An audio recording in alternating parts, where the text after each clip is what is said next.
ہمارے دور میں میں پوری کوشش کرتا رہا. میں نے پوری کوشش کی کہ ان کے پورے کیسز میچور تھے.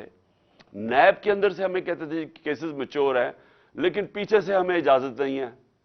اب پیچھے سے اجازت کون نہیں دے رہا تھا؟ جنرل باجوہ صاحب.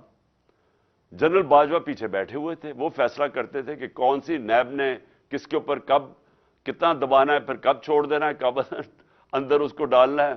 شہباز شریف کا اوپن اینڈ شٹ کیسز تھے، اس کا کیس ہی نہیں لگتا تھا. ہم بالکل بے بس تھے، پرائم منسٹر بے بس بیٹھا تھا. اور یہ کیا شو کرتا ہے کہ یہاں ملک کے اندر جو قانون کی حکمرانی ہے وہ نہیں ہے، طاقت کی حکمرانی ہے.